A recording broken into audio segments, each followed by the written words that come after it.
Today on DNVR Buffs Live, we got our guy Reggie Calhoun Jr. here in studio to discuss all things Colorado NIL. Let's do it.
Let's go. Squad! Coming to you live from the Toyota Lounge. Driven by your Front Range Toyota stores. It's DNVR Buffs Live. We got a guest today. Our guy, Reggie Calhoun Jr., Director of NIL and Revenue Sharing at Colorado. Just promoted to that job in January, man. I think this is the second time we've had you on the show. Yeah. We had you on a pregame, I think, 2 years ago? Nah, last year. Last year, was it? My first week. Time flies. Yeah. Sure does. I mean, all the games just run together at this point. But what's up, man? How you been? Hey, I've been good, man. It's been fun. You know, like I said, that was my first week when I met y'all. So That's Damn. crazy. It's been quite the whirlwind. I feel like I guess let's just start here and like set the table for the listeners, because I still feel like there's some confusion about like where Colorado NIL is right now and where it's been. So kind of give us like the layout of where we were, where we are. Right. So where we were running we're running through a collective, right? So it was the 5430, right? So we were handling that. Now we're transitioning with the new, wave, right? Or the new rules, or the new era of NCAA. So now we transition to revenue share, where it's more organized, it's more structured, it's more intentional, and it's not focused on, one bucket, but it's literally how do you build out everything. So that's where we are now. We're focusing on infrastructure. And then last like table setting question I have is, if fans want to contribute right now to the future of Colorado football, where do they go? Right now, Buff Club, right? So you want to let's just stay there, right? Keep it simple. It's just Buff Club. All right, there you go. If you want to donate to Colorado football, donate to the Buff Club. Just keep it simple as that. Simple. Reggie, I'm curious from your perspective, as you, in your role, you help manage the cap and obviously all those things that kind of go with NIL and revenue sharing going on. I'm curious your kind of philosophy and kind of what's different about how you and Colorado kind of approach this new era of NIL revenue sharing compared to maybe other programs across the country. Simple, man. So I focus on how do you make your dollars count, right? How do you make it, mean something to the athlete, right? We're not trying to get into a bidding war of, who offering this and who offering that, because one, you can't even track if it's true, right? So what I'm building in my philosophy is how do we make every dollar make sense, right? So that's sitting down with the families and understanding what their goals are, right? And things like that. So I want to make sure that our money is not just being thrown out with no purpose. For sure. That's important. With revenue sharing, it's also, obviously a lot's going to be changing with that. And, with how CU uses the portal, NIL was very important, right, to get a lot of these guys. I guess how different is the revenue sharing going to change that type of, how Colorado recruits the portal and all that? Is there going to be a different type of player that they can recruit now because it's revenue sharing? You're not crowdfunding NIL constantly to try and get these guys. Is there a major difference we could see this next offseason? The major difference is we're going to trust our scouting department first, right? And then knowing that their eyes are good. And whenever we're offering the actual the agreement, the numbers make sense, right? And what we have to offer at Colorado, just under our leader, you don't really have to jump out and do extra, right? We talk about what we have and what we do versus, well, we got to go overspend from a, insecure side. We're literally more secure in what we do and how we do it, so we can sit down and have a real legit professional conversation. We're trying to build pros, right? Yeah. So we're trying to build pros, and we want to do this on a professional manner, not on a fan, right? Right. So with that revenue sharing, I've always thought, when you go to revenue sharing, there's no better coach to have in terms of driving revenue than Coach Prime, with just what he brings in terms of applications, advertising, just it keeps going on. And he's saving money in recruiting because he's not taking his flights and all that stuff too.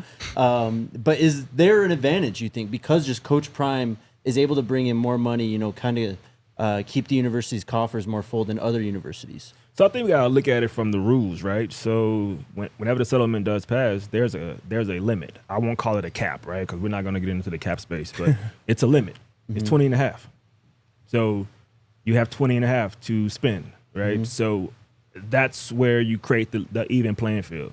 What we have at our benefit is we can do things above the cap from that standpoint, where what is a brand, what is a deal, what are true NIL deals, right? Because like I was telling Scott earlier, there's so many buckets within the NIL space. It's not just revenue share, but because of the new the settlement side, we know where the money is now. So we know we have this guaranteed. So then we can go out and be us, and nobody does it better than the way we do it, right? For sure. And that, I feel like, kind of gives an advantage to Colorado, because in the past it's just like whose donors have the most amount of money. And we know the schools that were dominating those areas. Now it's like, what school has the best brand awareness? What school has the biggest stars? What school has the ability to market? And obviously, Colorado is in a great position from that aspect. Right. And that's just what I was alluding to, right? Like, we can talk about dollar for dollar in 2024, but in 2025, we're talking the whole pie. We're talking dollar for dollar, which is a limit, right? And then who can do what above that to put our athletes in a better position? We have the better staff. We have the better name. We got the better. So it's kind of like if you're looking at it from a standpoint of what all do we have to offer, we have everything. So Colorado's kind of been in this NIL game, and I feel like there's been 3 phases. There was the pre-Coach Prime phase going back like 3.5 or so years ago, when it all just kind of opened up. It was the Wild West. Everyone's scrambling, trying to figure out how they're going to do it. There's the beginning Coach Prime phase where Coach Prime gets here and he's like, we got to step this up. And, everyone kind of, like the 54-30 is kind of thrown together. Now I feel like we're entering this 3rd phase. What do you think has to happen in this 3rd phase for Colorado to be mentioned among the top schools when it comes to NIL? Win, right? You got to just win games, right? Because you're winning, everybody goes back and say, oh, how they build that team, right? So you just win, right? At the end of the day, it's all about sports, right? So you win games, people take notice. Winning attracts people, right? You can throw out as many numbers of whoever spent what dollar where, but it's because you won. Is why they're looking. Because if you spin and lose, nobody talks about you at all. They all talk about how bad you spent money. Yeah. So it don't really matter from the standpoint of who's spending the most money. Is who's actually putting together a real team to win. Well, the transfer portal is back open in April, and yes, obviously sir. Colorado gets busy in the transfer portal and Coach Prime, as we know. Can you just kind of talk us through your process, your role in that, in terms of obviously identifying what you have on the roster, what needs you might have, and kind of the balance between, talent versus maybe production, or, what they experience, what they've already done versus what they might do, and guys you're trying to identify in the portal? Yeah, so we're not looking at it from a pay-for-play side, right? But we are looking at, what value does this athlete bring to the team, right?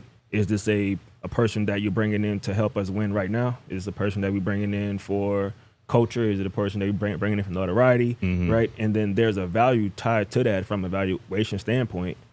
But in the portal, it's almost like you're not even looking at what school they came from. Right. It's looking at what can they do for our team.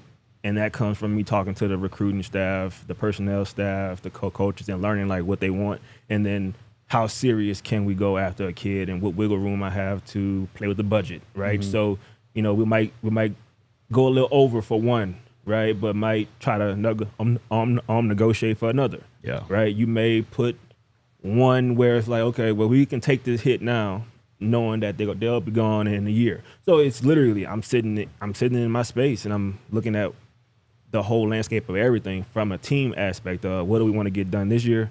How do we look in 3 years? Mm-hmm.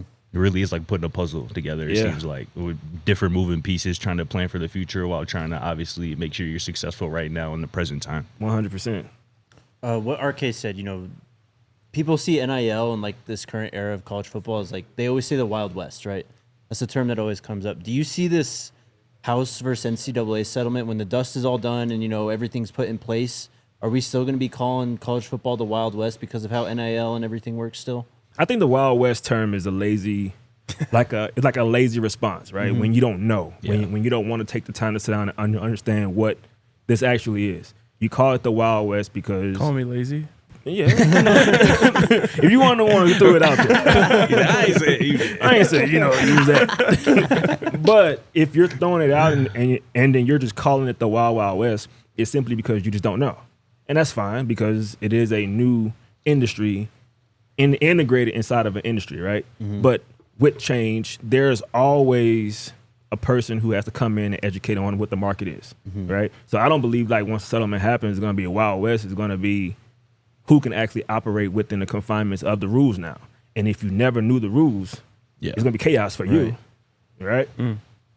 I like that. Kind of similar but different lines. I remember when I first fell in love with college football when I was a kid, and I remember my grandpa being like, well, that's because the players are in it for the love of the game. Do you think that's still the case in college football? I do. You still have guys who are like the way that I've always looked at everybody. None of these athletes asked for a lot of money. It's always somebody on the outside saying this is what Agents, they need. Yeah. The athlete's like, dude, I want to play. And I want to go to the best possible place to get me to the league. That's always been the conversation, right? And that's why you rarely see a lot of football players part of these conversations about unionizing and all, because they're trying to go play football and win, right? Now,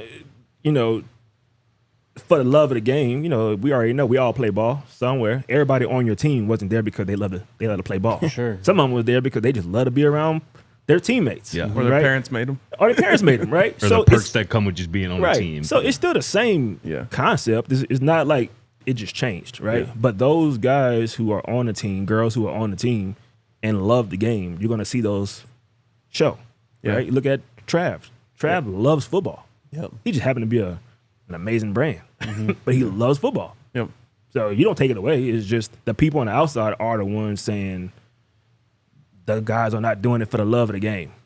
And I asked the question just to get your perspective on it, but I agree with you. Having covered the NFL for 7 years, there are guys there who really are just there to cash a check, and good for them. There's no rule that says you have to love football, but I do feel like being around this team, the last couple years, it really is a lot of guys who love football, and I think that's probably by design. Like Coach Prime, I don't know if it could, and he's talked about that when he talks about why he couldn't go to the NFL because he's like I don't know if I can handle these guys who are just there to cash a check. Like a lot of the guys that are on this team are guys who just want to play ball. Yeah, and I think that also comes from with selling your program too. Like, what does your program offer? Because if you're leading with dollars, they're gonna be there for dollars. Yep. But if you're leading with this is what we do, this is how we do it. This is where we can help you get to. If this doesn't work out the way you wanted to, these are the avenues we could put in front of you. That's a whole different conversation than, hey, I got X amount of dollars for you to come to my school. Because now if it's dollar for dollar, then the highest bidder next year is going to take your kid. Right. Yep. Well, and we've seen obviously Ohio State spent a lot of money on their roster, and that was well documented. But Ohio State's always been like that. They've always been a championship caliber program. The schools that I think are trying to buy their way into being a championship caliber program, it's not working. Right. Texas A&M. I'll name names. Yeah, Texas A&M, Missouri, Ole Miss. Yeah. You can't just buy prestige. You can't buy a brand for your program. And I think that part is coming through. And I think what you're talking about, if you lead with the money, then that's what the guys are going to be there for, and you're going to end up with a lot of these, issues that I think especially Texas A&M has faced over the last couple of years. No doubt. It speaks to how Coach Rami just built this program over the last couple of years with guys who are in it for the love of the game, really there because they love football and want to get to the next level and advance their career. Reggie, one of the favorite parts about a conversation that we had about a month ago, obviously the transfer portal, recruiting the high school ranks is very important, but player retention is also very important as well. Can you just talk about how important that is, your role in that, keeping guys that who are currently in your building that you like, making sure that they stay happy and stay in your building? Yeah, so retention is always, I believe, in this space, especially in the role that I have, retention is number one, right? Because it's cheaper to keep them. Oh, God. Right? Facts. You know, so it's like, why not nurture what you already have and grow that versus always trying to go and find a new pot to plant in, right? So in this space, you want to lead with retention, but it's not just because of the money. I made my joke about the money, but it's literally if you can get a 18, 19, 20-year-old to stick with you, you have something, because their attention span is like this. Exactly. So if they stay in, you obviously have a program, a system, and they can see their benefit along the way. 100%. And it just makes me think of like a Jordan Seaton and Omarion Miller, like guys who are stars at what they do.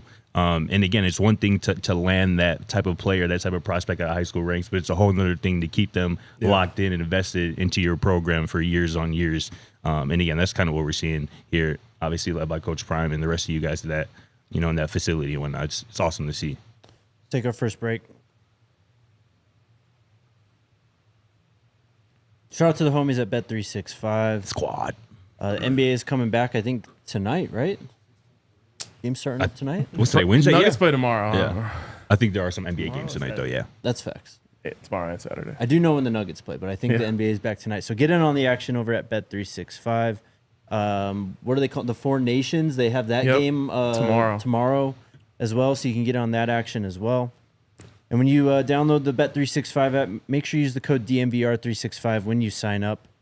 Deposit $10, place a bet of $5 or more, and then you'll get $100 in bonus bets if your bet wins or loses. These bonus bets can be used on damn near anything. Totals, spreads, player props, futures, SGPs, and much, much more. Whatever the moment, it's never ordinary at Bet365. You must be 21 or older and physically located in Colorado. Please gamble responsibly. If you or someone you know has a gambling problem wants help, call or text 1-800-GAMBLER. Terms and conditions apply. Also, shout out to Elevations Credit Union, home of the sexiest credit card in world history. It's that matte black credit card with the metallic gold buffalo jumping off of it.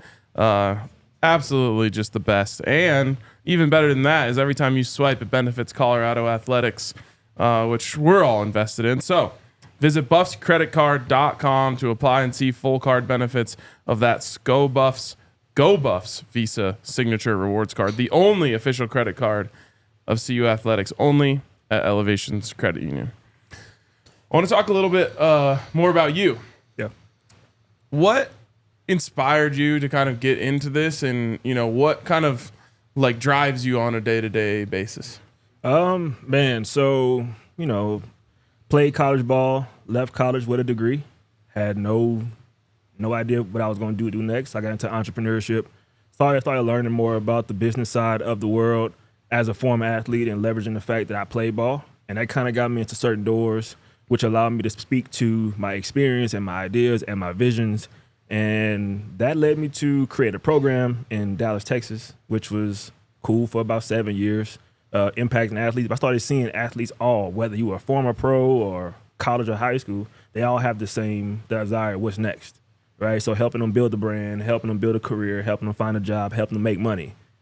Then NIL became a thing, and to me, it just wasn't anything differently than how do you help an athlete find their identity? And then you start to say, okay, well, how do you help them make money?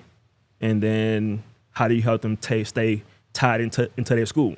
Started learning more about collectives and branding and, you know, income and profits and losses, stuff like that. It just kind of more so just became a natural transition into the NIL space because all those things apply with an NIL space. And what keeps me alive and, you know, hyped and excited is that every day there's a new athlete who comes with a new idea or a new thought, new question. They don't know. Their parents are still trying to ask, you know, how to do this, how to do that. And within the NIL confinements, you're able to build out what an athlete's next 5-10 years look like, although right now the hype is about the money, the questions and the conversations that I have with the players and the parents and their representatives, has nothing to do with dollars. It's almost like, how do we do X? And that allows me to strategize and think creatively for each individual athlete, right? Each individual program, because every school is different. Like from the collective side last year, I was on the outside of CU. Yeah. I was able to see it from that standpoint as auxiliary. Now I'm on the inside. Now it's like, oh, we have all of this? I can make all this work together with this. So now it's just like my playground where I'm putting things together from what the school already has. You're in a pretty big role right now. Where do you hope to get to, in your football career? What is, do you want to be a GM? Do you want to be a, director of, recruiting? What is it that you want to go into? Good question, man. So I've been mulling that over for a couple weeks now, and I don't want to be a GM, right? Not in the sense of what it is in this space, because GMs manage rosters. GMs do scouting and recruiting, right? I'm more so looking for establishing a new role of chief athlete and revenue officer, right? So that's where you encompass everything that's within the ecosystem of what an athlete needs. So that's a separate entity. It's not part of the recruiting the personnel. It's not part of watching film. It's literally, how do I maximize this athlete while we have him for 4 years? Love it.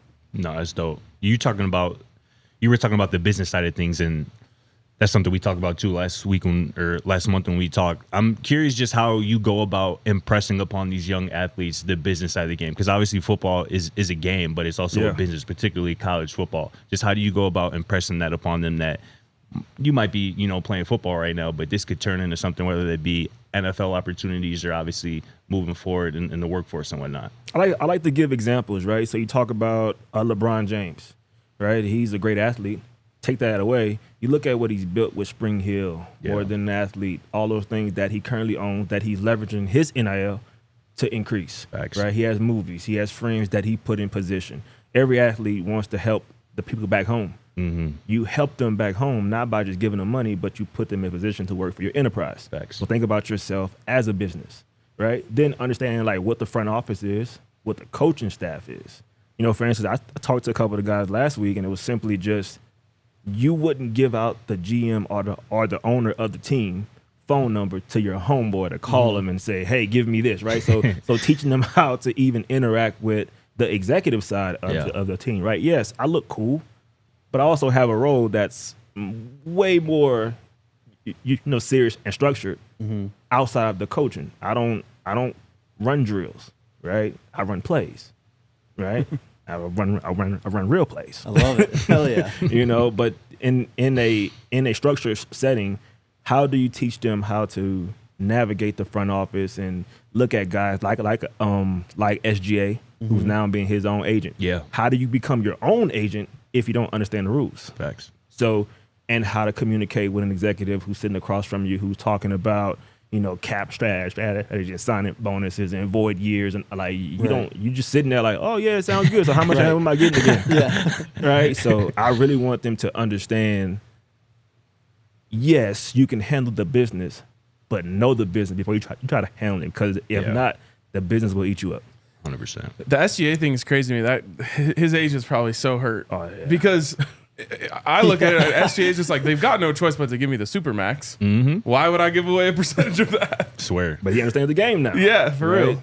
And he's not doing it from an emotional side. It's literally intellectually and intentionally, I'm maneuvering through this space. And you put people in position who are as good or not better than you in their profession, right? LeBron James is not just hiring people because they're cool.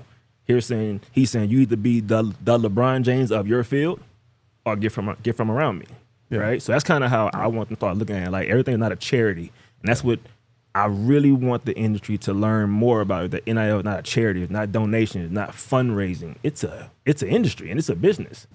Operate within the business, within the confinements of the business. It's not donations. It's not just give me.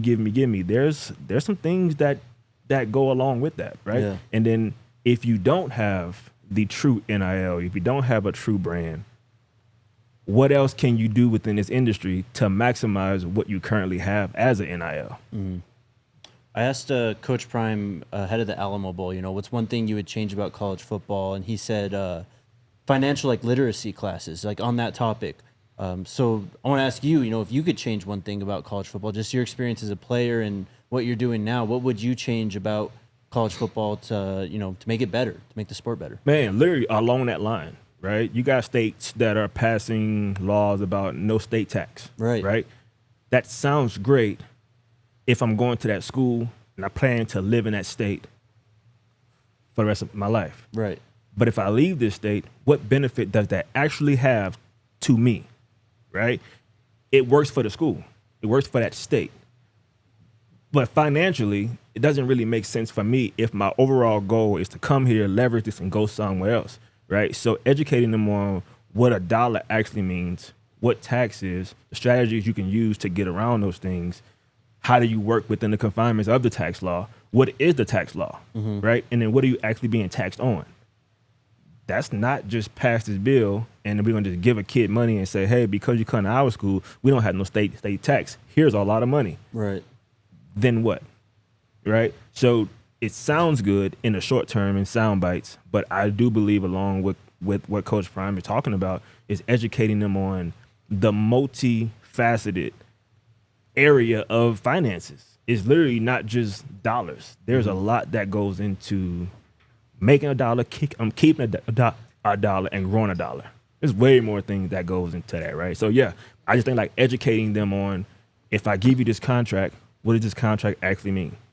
And everybody goes down to Exhibit A and look at the number. Like, you paying me this much? Great, I'll sign. But there's some things in there that you should read to understand what you're obligated to, what you're required to do, what is actual quid pro quo, right? Something for something, right? Not just, what are you giving me? What are you offering me? Well, I'm offering you something because you're offering us something.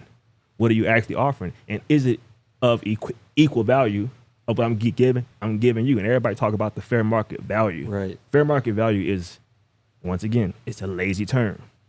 Fair market value is equivalency. If I give you $1, I expect at least $1 back. But if we're doing business, if I give you $1, I want $2 back. How can you give me $2? So if we're really talking about financial literacy and money, then we should be talking about it from a business standpoint. But because education is separate from the free enterprise and the capitalism and all that stuff like that, it's literally just, I'm going to give you money. So why not just you utilize what the schools have, and that's education. So educate them, then pay them, and allow them to grow. There's a reason student comes before athlete. 100%. That's not them going to class. Like, I think we also get past that part too. Student athlete. Well, they can learn something. Right. They don't have to always be go to class. Like, okay, go to class. Start there. Make that clear. Go to class. But we're not talking about them just being a student of classes, because you're a student of the game. Like, coaches teach you about the game. Well, from the NIL side, I want to teach you about the game too, but the business game. Love that. What was it like growing up with your pops? Oh, man. Well, real quick, for those who don't know, Reggie Calhoun Sr., Director of Football Operations at Colorado. Yeah. And we've gotten to know him a little bit. He's a no BS kind of guy. He's been that way. He's been that way. But I'm extremely thankful because we moved around a lot. I went to 4 high schools in 4 years, 4 different states, right? Wow. My dad was in the military. So it's cool. But it gave me the persistence and being able to network and use sports to make new friends, because I was always the new guy. But when you come home, my dad was literally one of them people who was like, I don't care about sports. Show me them grades. I don't care about who party has this going on. Is the room clean? Right? It was more so about the principle than it was about the discipline. Well, about the argument. But I always just heard him fussing. Got older, and I got kids. Yeah. So now it's literally like, hey, man, yes, play your game, but did you do this first? Right? It's priorities. And I really am thankful to have a father like that, because I don't get here without the lessons and the strategies that he provided me. And if I wasn't equipped enough, he probably would have blockaded me coming here. He probably would say, no, he's not coming. No, we don't want to hire him. We don't want him a part of the staff. Yeah. And if you ask anybody on the staff, he's like that. He will not. There's no handouts. You earn everything. Yeah. And I believe that's what's missing too in this space too, is that you don't have enough people forcing everybody to earn it. And, you know, my dad's my dad, but when we at work, it's a coworker and he's whatever he needs done, we get it done, right? Especially if it falls into my court. So there is no, that's my pops. And I'm just chilling. It's literally like, I make sure when I show up to work that I'm working, I'm productive and I'm adding value and I'm protecting our name. Yes. Because there's no conversation that I want to have with him that I did something wrong. I feel like one of the things that you don't believe at all when you're a kid that ends up being so true is when your parents tell you, "You'll thank me for this later." 100. You're like, "No, I will not." No, and then you get to a certain age, you're like, "Oh, they were right." Hey, Reggie Calhoun Jr. don't play. That's a real one right there. And he be on his business. And I remember when I asked you about that too, I'm like, Reggie, how is it working with Pops? You like, when we had the building, that's not Pops. That is my coworker. That is my coworker. I work with for sure. And it's cool because it's a level of respect that I have for him as a father, but I also have a level of respect for him as a professional because I've watched him build what he's doing now, and I know that he's had enough at-bats that whatever he says, I'm going to take heed to it. Granted, I'm going to do things my way. Right. That's just kind of how I am. Right. I'm going to do it my way and how I see it. But I'm listening to counsel from people who I've seen do it at a high level. So that's kind of one of the cool things of being here, too, is that everybody in the building has done something at a high level on that staff. So I'm asking them everything. How is it over here? And how was it working with this guy and this GM, this front office, and this person? So we got so many pro guys on the staff. I'm asking them, and I'm getting like 9 different answers. Sure, it's just a cool little flex. We got like 9 people who've been in the in the pro space. But nah, man, like it's really like one of them things where I'm blessed to be in this role because of my intellect and my strategies. But the trust factor got me here. If I'm not doing what I'm supposed to be doing prior to me getting here, there's no phone call. Yeah. Let's take our next break. Great answers, by the way. Hell yeah. My man's cooking. Shout out to the homies over at LiveWell, your one-stop shop out here in Colorado for cannabis. 25 convenient locations. So they're all over the state, whether it's flower, edibles, concentrates, and more. They also offer a price match guarantee that you can use online or when you shop in-store. Mention the code DNVR25. You'll receive 25% off one regular priced item. Some restrictions apply. LiveWell is the best, though. Best staff in the game. They make it super easy to find exactly what you need. And that online ordering is, it makes it a breeze. You're in and out in a matter of minutes. Just show your ID. Hey, mention that code DNVR25 and you're on your way. Shout out to the homies over at LiveWell. Also, shout out to Ice Shaker, the bottle that was designed to mix up protein and all that good stuff. And it does that very well. But I was just in Mexico and I realized that you can just throw a drink in there and it'll stay nice and cold. That's just resourcefulness. I'm like, I could just lay by the pool longer, have to go back to the fridge less, and this thing's gonna stay ice cold. I was sipping on what our guy Gio gave us, the Ronald Isley's. Oh man, I was so fire. Bro, how was that on the beach, bro, in Mexico? Hit crazy. I'm already knowing. Damn. And if you're feeling real crazy, you just pour that whole thing into an ice shaker. It'll stay cold all day. So shout out to our friends over at Ice Shaker. Go to iceshaker.com. Use that code ALLCITY25 for 25% off your order. You can get all of the different teams branded on the bottle. They're sweet. You know, what you said, talking about, working with your dad, how he's your coworker. It feels like Coach Prime has set that standard in multiple ways, right? Like family's everything. Obviously, he's got his sons there, multiple family members there. We got so many sets of brothers, and it's just true that the family is really what keeps CU football together, but it's also about the work, too. Yeah. Like, I seriously don't think Coach Prime brings in Shador and Shiloh if he doesn't think those guys are going to go out on the football field and perform. So, to see you in this role, too, we know we got a good one because – with your dad, with Coach Prime there, you gotta work. Oh yeah, there's no, I'll take this shortcut or I'll try to find the easy road. It's literally, one thing my dad used to always say, and we kind of got it from my grandfather too, is the easy wrong, the hard right. So I'm always looking like, okay, what's the fastest way I can get this done? Then I'll say, how many things will I have to fix once I do this quick way? Yeah. Let me go and just take the the way that allows me to use my brain. Do it right the first way. Do it right the first time, because maturing is realizing it costs you more time and more money to fix a mistake. Yeah. I'm just do it right the first time. And just keep it moving.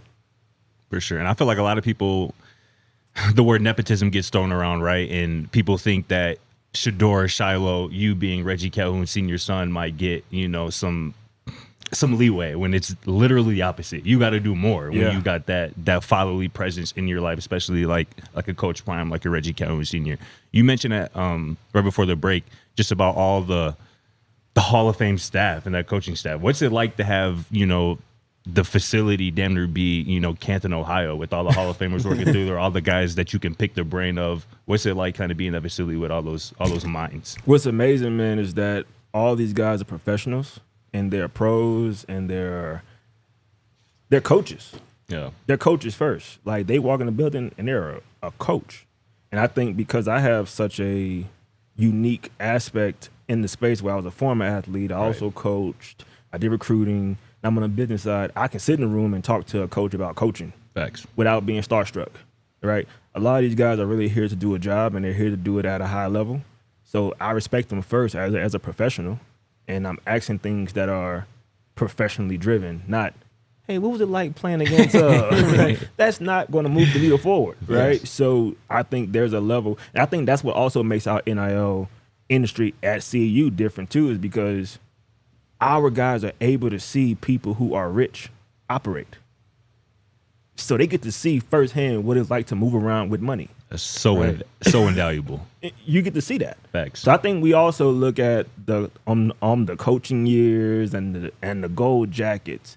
But from my position, I'm looking at, we have guys who are emulating being rich, being a professional, and walking around, handling your business, being a father, being a man. So they get to see, oh, I don't have to go out and just be a wild guy with my money. This guy been rich for 30 years, and look at him, right? So he took a job to become coach when he didn't have to, and he's doing it at a high level. He's intentional about his work. So he took a job. He was already rich. He retired. He was on TV, and he's put his all into it.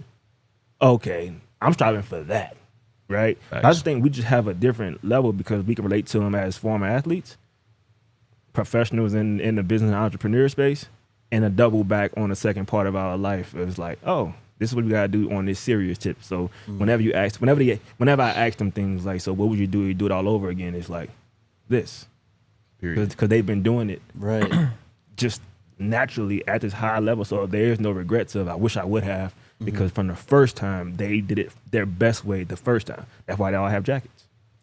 I've never thought about that. The idea of those guys being around lots of people who have experience with money. Yes. I mean, a lot of times at most schools, it's like the head coach is getting money. No one else does. Yeah. You know what I mean? Like, the coordinators are going to have a good salary, whatnot.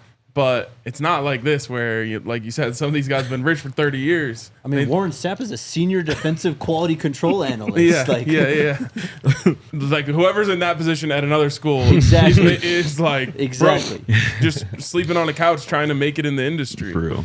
So that's so interesting.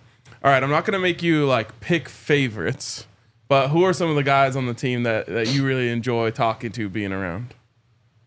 Oh, man. A lot of them, right? I think my first one, he's new, just got here, Aki. I've heard that from multiple people. He's somebody, his personality is just he's a guy. I love that. Right? All right. That's dope. And he's probably one of the only ones who has called me more times in January than anybody has called me collectively last year. Wow. Damn. And he just called and checks in and say, hey man, how's it going? Right? Draylon Miller. That some people you meet and you just say, I want whatever is best for you to happen, however you want it to happen. He's one of those guys. It's like, there's no way your life just doesn't become like amazing. Whether you play football, you just be a dad, it doesn't really matter, right? So it's kind of like those two guys. And then I like to talk to Ryan Staub. He's very appreciative, grateful. He's an honest kid. And the way he goes about his business the media and Twitter will make you think he should be doing XYZ because of his position, but the way he carries himself is just not even like it's far from that, right? So being able to see that, and then I guess my last guy, Jordan is cool. It's not bad. So he all right. That's my guy. But I really like Rock. Oh yeah. Oh, he's one of the Real best, one. bro. Yeah, Rock is one of them people where you want to know more, Yeah. right? He say something and you're just like, nah, what do you really mean? Mm-hmm. Because he'll tell you something and it's like, what do you really want to talk about, right? And I believe that he's growing closer to saying more things to me, but being able to just even have the relationship with him is cool. But overall, man, this whole squad to me is really, really dope. I still talk to Webb Walker. Yeah. I still How's talk. he doing? How's he doing? He's amazing. He'll talk to y'all soon. All right. Awesome. Good. Some, Love to hear that. He's a really good guy, man. Just facts that I was able to build that relationship with them as part of the collective. Now that I'm inside, it's like, okay, now it's even more access to them, right? But from my position last year, literally was just an outsider who was cutting checks.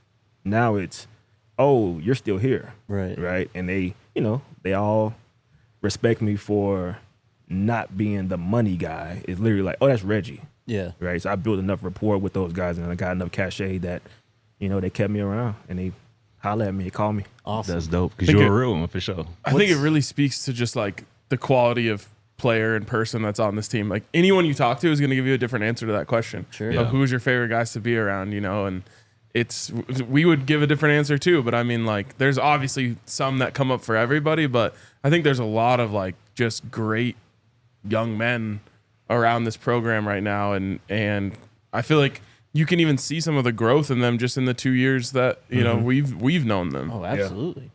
What's the vibe in the building like right now? I mean, obviously Shador and Travis, like the team leaders, are from last year kind of moving on. Seems like Jordan's taking that role. A lot of new coaches. Just what's the vibe in the building with this new team? Work. It's all work.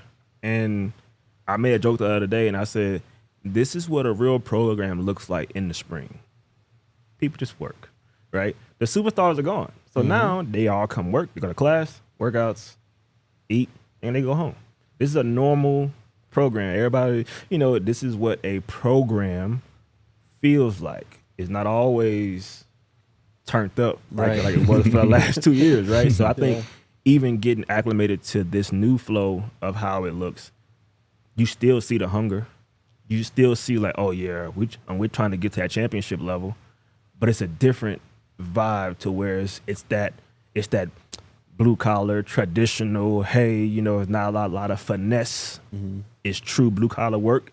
And Coach Swayze is like, he's setting standards. Like, this is what we're doing right now. The spring has nothing to do with pads. Let's get to work. I feel like each year around this time, there's been like a theme. The first year was like, everyone's kind of looking over their shoulder, like, am I staying around? The second year, we heard so much about team chemistry, team bonding. And I feel like the one that I hear come up the most right now is the standard. Like, the standard has been set, and now it's up to all of you to live up to it. Yes. It's literally, this is what we're doing. This is who we are. You fit in it or you move around. There's no more desperation, right? So I wasn't here when they first got here. So you look at it like they came in to get their feet wet. Right. Last year, we proved that what we do works. Now, you don't come in and dictate terms. You follow the rules. Yeah. And this is our team, right? And I like that because it shows how the program is growing under the leadership, under the people, but also the players are buying in. And you got guys who came from other programs who might have thought, well, I'm going to come here because it's a lesser-known school. When they got here and they like, oh, this is no different than where I came from. Let me fall in line, right? I'm not coming here as the guy who they desperately need. I'm part of a team, and everybody is valuable. Okay, let me make sure I stand out and show value too, and not just because I came from this one school. It's literally I'm adding value. So either you fit into what the culture is or what we do, or you're going to find yourself looking for your next school simply because this is what we do and this is how we're going to do it. Facts. I want to ask a question similar to the one RK had about guys, players on the team that you kind of resonate with and like to hang around just for the coaches instead? Coaches that consistently kind of dropping gems on you, or when they talk, you really make sure to listen and take in what they're talking about. There's a lot of opportunity to learn, right? And if you listen more than you speak, you'll find yourself in positions that you probably never thought you would be in for the better. Like these coaches passing in the hallway, they might say something like, "Oh, and think about us," or make you want to go research, right? Like there's so much knowledge outside of the game here that you'll be a fool to walk away from here and say, "I never heard that before." Yeah, because you heard it. You pretty sure you heard it. All right. You guys got anything else before we turn it over to the chat? Get your questions in for Reggie now. Let's see what the people have to say. hell yeah. Couple super chats. We'll start with MLN though. Wonder what Reggie thinks about Travis Hunter chipping in his NIL money to support other Buff teammates. That's so rare. It was one of the most selfless moves, and it doesn't get enough recognition. I mean, teammates will do teammate stuff, right? If you want the betterment of a program, you show how much you're invested in a program or in what you believe in the old school words. You put your money where your mouth is, right? Can't neither confirm nor deny that went down like that, Yeah. right? Because I wasn't here, right? So I don't know what transpired prior to me getting here, but just hearing that and knowing his personality and knowing his character, I wouldn't put it past him. So it was just like, you see, I don't think that should be the norm. Like let's not make that the thing. But the fact that you believe in something so much that you want to see it succeed by any means, it's admirable, man. Mm-hmm. And I think, like, again, just shows some of the quality of the guys we have. I mean, we heard the story of Shador buying the teammate furniture and things like that. Like, those guys really do want to take care of their people. And I think that's cool. And I agree with you. It shouldn't be expected. It's not the norm. Right. But, there's some unicorns around here. And he was definitely one of them unicorns. But, I just think, like, when I heard it, it probably won't ever happen again, just like he probably won't ever happen again. Right. So he was just kind of one of them people that was doing things that One of one. those people do. Yeah. Hit the thumbs up, by the way, chat. Yeah, hit the like button. I don't know what this is, but maybe Reggie, can you explain what happened to RPA? Yeah, so RPA was a program that I created about 7 years ago. It was a transition program from high school to college. Transfer portal and things came about. We made a true pivot, a true switch where we knew going the JUCO model wasn't going to be sustainable, and we knew there was another level. So we tapped into that. Do you think that JUCO is going to become more viable as an option now with the idea of not losing eligibility? I think that's what we were trying to create with RPA, and I do believe that it could be an option if there's more development focused and people on the staff who are focusing on the transition to college and not, getting bounce backs and winning championships, right? Yeah. Because JUCO is supposed to truly be a developmental ground, and you're developing them to get to the 4-year level, right? Even on the academic side, it's a developmental transition, right? So I think they have an opportunity to be what these high school athletes need, but I think there's going to be a need to a shake of the minds of how JUCO used to be. I feel like most people's only knowledge of JUCO is watching Last Chance U, and that's definitely more focused on winning championships and things of that nature. Next one from Kristen. She asked, do you see a day where spending on facilities aside, all other NIL spending is closely monitored and each school given the same allotment to give the players? Otherwise, billionaires rule, right? Not really sure what that means. Yeah, I think essentially that's what is happening in terms of there being a cap on, or we're not using that word. Yeah. Limits and budgets. Limits and budgets. On what you can give to the players internally. But I'll answer the last part. The billionaires are always going to rule. Always. And they'll find their way to have their impact. Facts. AJ wants to know, when will Travis Hunter's name be up in the Folsom Field Ring of Fame? That's up to the DNVR group to start politicking out. All right. That's like way above my. Well, let me just start the campaign. It should be up week 1 against Georgia Tech, Period. and not a day later. That would be crazy. Facts. For real. What's up, DJ Flame? He says, "What's up, gents? F them. Sorry, Chiefs. F the Jayhawks." I got 2 questions. Favorite barbecue meat. Yes. Whoa. Second, can we see a speed wide receiver set with Gibson, B Hood, D Sure. Miller, and Cam during the season to take advantage of their speed? All right, favorite barbecue. I mean, brisket, right? I go brisket as well. I don't eat barbecue. Really? Why not? Just not a fan of the smoky taste. Okay. Right now, I eat barbecue that. sauce. Yeah. Right. Barbecue sauce is fine, but to just go to the grill and say, "Give me some on the grill," not one of my. My mom's Things. exactly the same, Wow. so I totally get it. Yeah. That's interesting. Yeah. I'm a Never wing heard- guy though, for sure. Give me some smoked wings.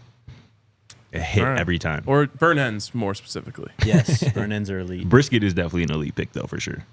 Second part of that with the speed, I mean, yeah, this is a Yes. super fast team. I'm sure you're going to see a lot of speed on the field. The NASCAR package, but for offense. Yes, that's be what we crazy. need. Yeah. DJ Flame again with the 199 super chat. He says, "Hit that MF like button, hashtag SCO." Appreciate Listen to you. the man. Hello, Laura. She Laura. says, "Hey Reggie, how can local Boulder small businesses help support NIL/fundraising efforts in this new era?" We'll do that one first, and then we'll do the second question. All right. So great question, and I think this is where we start talking about the fundraising and donorship. Right. If you have a business, lead with your business. What does your business need? And how can you partner with an athlete for your business needs, not fundraising, right? I think we need to start looking at it from the standpoint of what partnership can I do with my favorite athlete on the team to represent my company, and then we kind of get out of the weeds of the fundraising. Is this fair market value? Is this whatever? It's literally you're doing a deal with an athlete. Second part is, what more can we do in an organized way to help you this next season to elevate CU to the next level? Coming soon. So we'll have some programs that we're going to drop and launch for the avid fan, the grassroots fan, the high donor. So we're going to have some things for you guys, but right now, go to Buff Club. There you go. Stay Love it. tuned. Appreciate you, Laura. Always Laura. Shout out Laura is like amazing, man. She's the The goat. goat. Just, real. just the people, man. For real. DJ Flame again says, "Thanks, Reggie. Great info you blessed us with today. With how you move pieces around, you sound like a beast at Tetris, bro." How complicated does it get? You know, I mean, there's 100-some guys on the roster. You're always looking in the portal. You're always recruiting. Like, in terms of just figuring everything out with all Yeah. the moving names and people, what is that like for you? Scenario based. I play a lot of games. I gamify my work, right? So I'm like, hey, what happens if he leaves, or what happens if he wants this, or what happens if this happens, right? What happens if this player get injured? Who we put into place, and will they request more? Because so then you start playing with the numbers and the what ifs, and because being in the what if space makes you think a lot more. You can prepare for possible pitfalls and things like that. Being able to see around the corner is one of my friends. I always say, "You always around the corner." I'm like, yeah, because I'm always saying, like, what happens if this happens, Right. And then how do we respond to that? So mitigating and managing risk is always going to be at the forefront of this industry anyway. Love that. Genius. Next, we got Day Trip, and they ask, "What does an NIL offer look like? Are parents involved? Are brands discussed? Is it a lump sum, performance based?" Situation. I was telling you earlier. So there's like 4 sections in the NIL, right? Okay. Personal brand. Right. This is what Coach Prime talks about. You don't see a lot of guys out there. Then you have revenue share, which is what he's asking about. He's asking about what does the NIL revenue share package look like. Then you have collectives. And then you have IP, assets, businesses, and all those things, right? So from the revenue share side, there's a budget based on position, based on the room, based on the need, based on a lot of factors, right? So for me, a NIL package from the revenue share side is literally evaluation, dollar pay. right? Now, if we're talking about the package of the full personal brand and what he brings to the team and his followers and all those things, that's a whole different conversation that we don't have time to work on today. But from a revenue share side, there's going to be a budget line. It's almost like a line item. We're willing to pay this much for this position ranked like this. This is what you're getting. Almost like the rookie pay scale in the NFL. Without them being employees. Yes, but I just mean in terms of like, there's a slot. You know, a slot, and there's an attached amount. Yeah. I'm curious. That also allows us to educate the players too, and the parents, because somebody asked about the parents too. Yes, so you sit down with a parent, it's like, yes, we value your son. We love your son. That's why he's here. However, business-wise, I'm not a coach. I'm on the executive side. Right. Business-wise, this is what we're willing to pay for a player at this stage. We love your son. That's why we went out there to recruit him. So we brought him here because we want him here. We value them. This is what we're gonna pay. This, right? It's almost like going anywhere. They're willing to pay this much for this role, and this is how much it is, right? Now you can have your dream and your wish list of what you think you should get, but a revenue share, this is your line right here. And that's obviously different than how it was, the past few years, right? Yes. The past, it was just more so, what you want? Right. How much you need? Okay. It's almost like the uncle. Yeah. Like the uncle was like, it don't matter. I don't have no kids anyway. Uncle's involved in that, actually. I don't have no kids anyway. just whatever you want, F. Reggie, I was curious about that last part on the X-Ball performance base. Because you talk about you kind of have to assign a value to certain guys, but particularly in the portal. Say there's a guy that you thought would be a rotational, maybe a depth piece, but they get on your program, the season starts, and they're one of the best players on your team. They kind of exceed expectations. Does that kind of pay scale get adjusted, or how does that happen? Does that happen mid-season? No. Does that has to wait till after the season? I'm not doing any negotiation mid-season, right? Because you may have one dope breakout game, right? And now you want to play that game of right. Plus the budget's already set. The budget's already set. For sure. And this is what we talk about. The budget's already set. You already been allocated. It's been earmarked for you. This is it. This goes into the retention bucket. Got you. You did well last year. Right. We want you back. Got you. This is what we want to offer you because you've exceeded and made it into this tier of our budget. Right. Let's talk. Versus, oh man, you had a great game. Here's an extra. It's too much work. Yeah. But two, it sets the precedent of we're paying you to play well. Right. No, we want you to be Part of the team. Part of the team and program and an alum.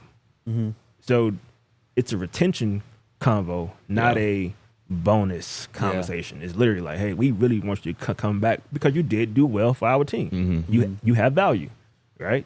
And I think that's where a lot of the industry needs to start wrapping their mind around, because even athletes, because if you try to negotiate and leverage the fact that I did well, pay me more. So does that mean if you sucked? Right.